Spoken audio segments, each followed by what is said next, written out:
मुझे बहुत अच्छा लगता है इतने सारे लोग मेरे साथ चलें, मेरी सिक्योरिटी के लिए मेरी चीज़ें उठ सिक्योरिटी के बगैर अब कैसे रहेगी बिग बॉस में, बेचारी। मैं आग लगाने में आ गई हूँ, तो सुन लो आग। अच्छा अब लग गई है आग तो नहीं नहीं अंदर मत जाओ ना। अस्सलाम वालेकुम, क्या हाल है हम सब लोगों के। अच्छा, हर साल जब भी बिग बॉस स्टार्ट होता है ना तो मैं लाजमी देखती हूँ, और इस दफा भी बिग बॉस देख रही हूँ। आई डोंट नो आप में से कौन कितने लोग बिग बॉस देख रहे हैं और कितने नहीं देख रहे हैं। पता नहीं इस दफा मुझे क्या चुल हुई है कि मैंने सोचा कि मैं बिग बॉस का रिव्यू करूंगी, और रात का अभी बज रहा है 1, मेरे बच्चे सो रहे हैं, और इस टाइम मुझे क्या वो ये कि मैं इस दफा रिव्यू करूं और रिव्यू वीडियोस बनाऊं। तो चलते हैं अब रिव्यू की तरफ। अच्छा, आज का एपिसोड स्टार्ट हुआ बिग बॉस की बातों के साथ कि हम ये करेंगे, हम ये करेंगे, इस सीजन में ये है वो है। हर दफा बिग बॉस ना इतनी बड़ी बड़ी बातें करता है, पर बिग बॉस स्टार्ट होते ही 1 मंथ या 1.5 मंथ के अंदर वो सारी बातें भूल के वो फिर नॉर्मल बिग बॉस पे आ जाते हैं। ठीक है, स्टार्ट हुआ कि जी बेडरूम में 15 बेड्स हैं और जो लोग हैं वो हैं 16। तो एक बंदे को आपको निकालना है बाहर। तो बिग बॉस ने पहले ही कह दिया था कि आपने अपने बारे में सोचना है, आपने सेक्रीफाइस नहीं करना है, अपने आप को महान नहीं बनाना है। तो आप लोगों ने एक बंदे का नाम लेना है।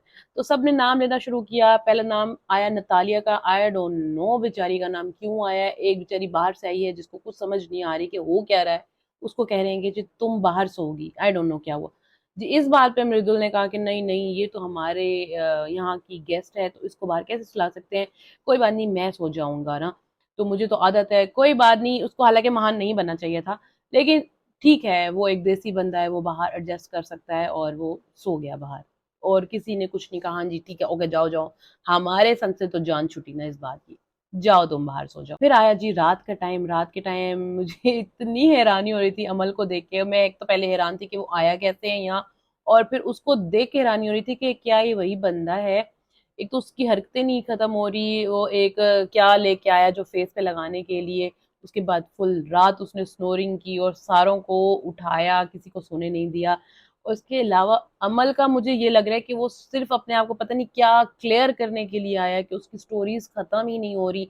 वो सिर्फ अपने बारे में बात कर रहे हैं, मैं यूं हूँ, मैं यूं हूँ, मैं यूं करता हूँ, ये करता हूँ, अपनी सारी स्टोरीज बताने के लिए, अपनी बातें क्लियर करने के लिए, अपनी फैमिली से रिलेटेड, अपनी रिलेटेड, वो मतलब अपनी एक शायद इमेज को क्लियर करने आया है। और वो पहले दिन से ही लगा हुआ है कि ये मैं ये था, मेरे भाई के साथ ये रिलेशन है, मेरे बाप के साथ ये रिलेशन है। तो वो उसी काम पे ही लगा हुआ है। अच्छा, सुबह हुई है थैंक गॉड एक गाने के साथ, वो फजूल बिग बॉस का एंथम। थैंक गॉड उस एंथम से जान छुटी है। इतने गंदे, इतने बोरिंग एंथम, मेरा दिल करता था भगा दूं इस गाने को, फजूल से गाने को। अच्छा, भगाने से मुझे याद आया कि अब मुझे मोबाइल पे चीजें देखने की इतनी आदत हो गई है कि 1.5 या 2x पे चीजें देखती हूँ। और बिग बॉस अब मुझे ऐसा लग रहा है कि इतना कोई स्लो चल रहा है। बिग बॉस चाहते हैं कि ये अब नॉर्मल स्पीड में ना चीज देखी बर्दाश्त ही नहीं हो रही। तो शुक्र है गाना बजा, डांस शांस हुआ, फ्रेश एक मॉर्निंग हुई।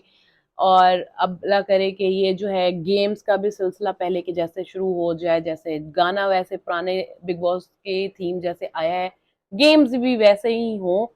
अच्छा, गाना बजा, उसके बाद कनिका जो है वो आते साथ उन्होंने किचन को संभाल लिया, और वो थोड़ी सी बॉसी वाइब्स दे रही हैं मुझे तो, कि वो आते साथ कहा कि ये चीज ऐसे ना रखो, ऐसे ना हो, ये काम यूं ना हो, बर्तन धो, किचन साफ करो, ये करो। ठीक है, आज पहला दिन है, सबको समझने में टाइम लग रहा है कि क्या करना है, किस तरह एडजस्ट होना है। थोड़ा सा टाइम देना चाहिए। वो एक शायद बड़ी हैं, तो वो माँ की तरह ही हुक्म सब पे लगा रही थी। और सबसे पहला हुक्म जो है वो फरहाना पे आ गया। अच्छा, फरहाना ने बहुत ही बदतमीजी की।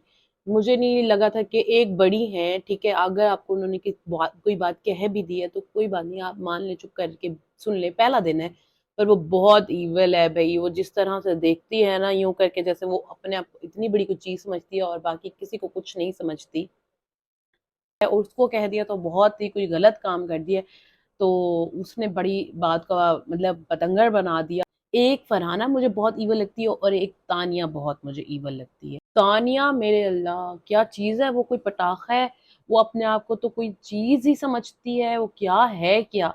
मेरे इतने बॉडीगार्ड्स हैं, मेरा ये काम है, मैं इतनी बड़ी चीज़ हूँ, मैं घर से कभी निकली नहीं, मुझे इतना ऐशो आराम है, मैं अंदर रही हूँ और ये बाहर की दुनिया मैंने देखी नहीं, ये ऐसी है दुनिया, ये वैसी है दुनिया।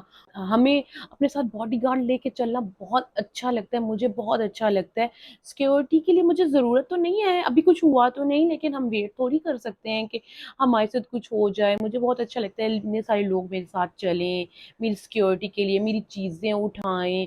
भी इतने बड़े स्टार बंदे को तुम लेके क्यों आए बिग बॉस में? वो इतनी सिक्योरिटी के बगैर अब कैसे रहेगी बिग बॉस में बेचारी? तो मुझे सब बॉस बुलाते हैं तो आप भी बॉस बनाए। आई क्यों? जब उनको इतनी छोटे लेवल के लोगों के साथ आना नहीं था, एडजस्टमेंट नहीं होनी थी, तो वो ना आती, किसी ने जबरदस्ती तो नहीं बुलाया। फिर वो कह रही है जी यहाँ जो लड़कियां हैं वो छोटे कपड़े पहन लेती हैं, ये रिक्वायरमेंट्स होती हैं, वो रिक्वायरमेंट्स होती हैं। देखिए मैं साड़ी पहन के यहाँ तक पहुंच गई हूँ, इतनी बड़ी अचीवमेंट है। और भाई तुम ना आओ, अगर यहाँ के लोगों की ऐसी सोच है, ऐसी उनके डिमांड्स हैं, तो तुम ना आओ, तुम ना इंडस्ट्री में घुसो जब तुम ये सब नहीं कर सकती। पता नहीं ये आई क्यों है, इसका क्या ही मतलब है, मुझे नहीं समझ आया इसके बिग बॉस में आने का क्या मतलब है, इसको किस लिहाज से फेम चाहिए कुछ पता नहीं। अच्छा, इसकी ये बातें यहाँ तक नहीं रुकी, फिर जब किचन ड्यूटी स्टार्ट हुई, सबने अपना बताना शुरू किया कि ये चीज ये करेगा वो करेगा। तो जिशान ने कहा कि मैं बर्तन धो लूंगा, और जो दो मेरी ईवल, जो मुझे सबसे ईवल लगी हैं, वही सबसे ज्यादा बोल रही थी कि मैं वॉशरूम साफ नहीं करूंगी। फरहाना ने बोला और तानिया ने बोला जी बर्तन तो बहुत छोटा काम है, ये इजीली हो जाएगा। तो जिशान ने उसको सही जवाब दिया कि इतना छोटा काम है तो कर लो आके खुद। तो हाँ मैं धो लूंगी, कोई प्रॉब्लम नहीं है, लेकिन बस नॉन वेज वाले बर्तन मैं नहीं धो सकूंगी। और भाई ना धो ना, जब तू ये चीजें नहीं कर सकती तो फिर दूसरों के काम में उंगली ना धो ना, जो तुम्हें मिला है वो करो। मैं ब्लैंकेट भी नहीं तय करूंगी, वो सब अपने करेंगे। और भाई एक तो तू अपने काम में भी कीड़े निकाल रही है, दूसरों के काम में भी कीड़े निकाल रही है, भाई चुप करके बैठ जाता, नहीं क्यों उसको उंगली करना है, छेड़ना है। अच्छा, मृदुल ने बिल्कुल सही बात पकड़ी कि हम लोग तो यहाँ वॉशरूम साफ करने नहीं आए हैं। कि फरहाना ने कैसे कह दिया कि मैं वॉशरूम साफ नहीं करूंगी? सारे अपने घर के राजा महाराजा हैं, सब अपनी जगह पे हिट हैं, तो हर किसी को सारे काम करने चाहिए और उसकी बारी भी आनी चाहिए। और नगमा और अवैस भी मुझे कुछ करते नजर नहीं आ रहे हैं। अवैस ने अपनी एक स्टोरी सुनाई कि हाँ जी मेरी जो है, मैं रिलेशनशिप नहीं रखना चाहता था, मेरा एक ट्रॉमा है, मेरे पेरेंट्स जो हैं वो सेपरेटेड हैं, उनके झगड़े होते थे, लड़ाइयाँ होते थे, तो उसको देख के मेरा दिल नहीं करता था कि मैं रिलेशन रखूं। तो इन द एंड मुझे ये समझ नहीं आया कि नगमा और अवैस का रिलेशन है कि नहीं है। वो मैंने इसके साथ 9 साल तो रिलेशन रखा, फिर लड़की ने फिर मेरे फ्रेंड्स के साथ करना शुरू कर दिया, तो मैंने कहा बस ये हो गया। तो मुझे इन द एंड ये बात समझ नहीं क्लियरली हुई कि अब रिलेशनशिप स्टेटस है क्या इन द एंड दोनों का। अच्छा, फिर जो एलिमिनेशन का टास्क आया, सबको बुलाया गया अंदर कमरे में कि आपने एक बंदे को निकालना है, तो सबने सबके नाम दिए, तो फरहाना को निकाल दिया गया। ठीक है, अभी मेरे नहीं ख्याल में कि फरहाना को निकालना चाहिए था, वो बड़ी ईवल लग रही थी कि हाँ जी ये कुछ कर सकती है।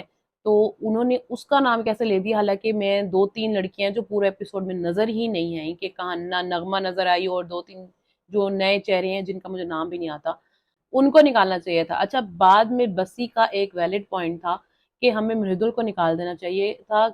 ये बहुत अच्छा मौका था कि उसका वोट बैंक बहुत ज्यादा है, उससे हमें खतरा भी है, अगर वो हुआ तो उसके वोट्स हम सबसे बहुत ज्यादा आएंगे। उसकी ये वैलिड पॉइंट था, मुझे भी ठीक लगा। वो अलग बात है कि फरहाना अभी तक गई नहीं है और सीक्रेट रूम में है। अच्छा, फिर वॉशरूम में जो हंसी मजाक स्टार्ट हुआ, पहले अवैस के ऊपर, चलो कुछ कर नहीं रहा, यही किया है कि टॉवल पहन के आके उसने अपना एक ले लिया मोमेंट। उसके बाद एक चड्डी पे बात स्टार्ट हो गई जी, ये चड्डी किसकी है, ब्लू चड्डी। अब इसका कोई तुक बन रहा था कि ब्लू चड्डी किसकी है। अगर वो चड्डियों की बात कर रहे भी थे रहे थे तो मुझे समझ नहीं आ रही थी बिग बॉस ने यही वाली चीज दिखानी क्यों थी, चड्डी चड्डी चड्डी चड्डी। चड्डी का नाम सुन के मुझे फजूल सा मीम जो चला था वो याद आ गया। तो वो बेचारा जिशान कहता हाँ जी हाँ जी मेरी है, तो उसको समझ नहीं आया कि क्या प्रॉब्लम है अभी, अगर ये मेरी चड्डी है तो, ब्लू चड्डी है तो। अच्छा, बस्सी की जो लड़ाई स्टार्ट हुई है किचन में कि मुझे अंडा बना दो, और कनिका ने कहा है कि नहीं मैं नहीं बना के दूंगी, फिर बेचारी ने कहा कि हाँ जी ठीक है मैं बना देती हूँ, तुम प्याज वगैरह कट कर दो। मे भी उन्होंने नहीं सुना कि मुझे कुकिंग नहीं आती। वो बाद में हालांकि सॉरी भी बोला उन्होंने कि मैंने ये बात नहीं सुनी कि तुम्हें कुकिंग नहीं आती। अब इतनी सी बात लड़ाई करने वाली मुझे नहीं लगता कि बनता था। मुझे अंडा नहीं बना के दिया, ओ ये क्या कह दिया, मुझे कह दिया कि खुद बना लो, ये कैसे कह दिया, तुम कुकिंग टीम में हो। और भाई कुकिंग टीम में है तो क्या सबकी नौकर है कि वहीं खड़ी रहे और तुम्हारे लिए कुकिंग करती रहे, जो तुम आए और तुम्हारा कि ये बना दो, अब वो बना दो, अब वो वहीं खड़ी रहे तुम्हारे लिए चीजें डिफरेंट बना, एक खाना बना दिया वो खाओ। अगर तुमने कोई चीज सेपरेट बनानी है तो वो खुद बनाओ, तो सही बात। पहले उसने बेचारी ने बोल दिया, उसके बाद उसको रियलाइज हुआ कि शायद मैंने गलत कह दिया है, अच्छा मैं प्याज वगैरह काट दूं, मैं बना देती हूँ। तो उसने कहा जी नहीं, लड़ता चला गया। बात को उसने इतना ड्रैग किया, फिर हालांकि कनिका ने क्लियर किया, देखो मैं काम कर रही हूँ, मैं कुकिंग कर रही हूँ, लेकिन जो एक्स्ट्रा है वो आप लोग खुद कर लें। तो जी बस ये आया लड़ना, फजूल लड़ाई थी। मुझे बिल्कुल इस बात पे समझ नहीं है कि वो एक बड़ी, चलो उसको बुरी लगी बात कि मुझे नहीं बना के दिया खाना, लेकिन वो उम्र में उनसे बड़ी है, इतना तो लिहाज करता कि उनसे बदतमीजी न करता, ऊंची आवाज में बात न करता। जो वो कह रही है कि सॉरी मुझे नहीं समझ आया होगा तो तुम्हें बुरा लगा है तो सॉरी, तो एक्सेप्ट कर लो ना। क्यों इतना तुम ड्रामा क्रिएट कर रहे हो, चीख रहे हो, शट अप क्यों कहा है, मुझे मेरे सामने बोला नहीं, मैं चुप करा दूंगा, मैं ये कर सकता हूँ, मैं क्यों भाई, क्यों इतना बड़ा ड्रामा एक अंडे के लिए क्यों क्रिएट किया। मुझे समझ नहीं आई पहले दिन। या तो वो जानबूझ के अपने आप को शो करना चाह रहा था कि मैं नजर नहीं आया और मैं कुछ करूं, अंडे पे लड़ाई कर दी उसने फजूल में, मुझे नहीं समझ आई। और जो तानिया है वो, उसको क्या प्रॉब्लम है, इवल लड़की तुम्हें क्या प्रॉब्लम है। मुझे इतना गुस्सा आया कि बसी बाहर बैठा बात कर रहा है, उसने जाके उसको उंगली दी कि जाओ जाओ, तुम्हारे बारे में ये बातें हो रही है, पता है कनिका आपके बारे में ये बातें कर रही हैं, आग लगाने में आ गई हूँ तो सुन लो आग। अच्छा अब लग गई है आग तो नहीं नहीं अंदर मत जाओ ना, अब जो तुमने आग लगाई है तो वो जाएगा नहीं बात करने। फिर वहां जाके गौरव को उंगली कर रही है वो, पता नहीं ये है क्या चीज वो, कि तुमने कुछ बोला नहीं, अपना पॉइंट ऑफ व्यू नहीं दिया तुमने। सही गौरव ने कहा है कि टाइम आएगा तो मैं बता दूंगा तुम्हें। पता नहीं क्या है वो लड़की यार। अच्छा फरहाना मुझे अभी तक वैसे करती कुछ नजर नहीं आई थी, जिसको इन्होंने सीक्रेट रूम में बिठा दिया और वो बैठ के आराम से सबकी बातें सुन रही है और फरहाना की बुराइयां भी की कि वो बड़ी ईवल है और ये थी, यूं बात करती थी, यूं आईब्रोज चढ़ाती थी। तो ये बातें वो सुन रही है, पता नहीं अब वो आएगी तो क्या धमाका करेगी। वो है बड़ी ही ईवल चीज, आके क्या करती है ये पता नहीं है। अच्छा अभी पहले एपिसोड के लिहाज से मुझे मेरा फेवरेट तो अभी कोई नजर नहीं आ रहा कि मुझे कौन सा पसंद है, पर मेरी हिट लिस्ट पे दो जरूर आ गए हैं जो मुझे बहुत ईवल लगी हैं और जो मुझे बिल्कुल पसंद नहीं आई। वो फरहाना और तानिया। हर कोई अभी अपनी जगह बना रहा है, तो देखते हैं क्या बनता है। ये मेरी लाइफ का फर्स्ट रिव्यू वीडियो था, तो अगर कोई कमी बेशी हो गई हो तो मुझे माफ कीजिए और अपनी राय जरूर दीजिएगा कि कैसा लगा और मुझे क्या इम्प्रूव करना चाहिए, मैं जरूर सुनूंगी। आप लोगों को अगर मेरा रिव्यू पसंद आया हो तो मुझे फॉलो करना मत भूलिएगा और मुझे कमेंट्स में ज़रूर बताइएगा कि मैं नेक्स्ट एपिसोड का रिव्यू करूं कि नहीं। अगर आप लोगों ने हामी भरी तो मिलते हैं नेक्स्ट एपिसोड में, तब तक के लिए अल्लाह हाफिज।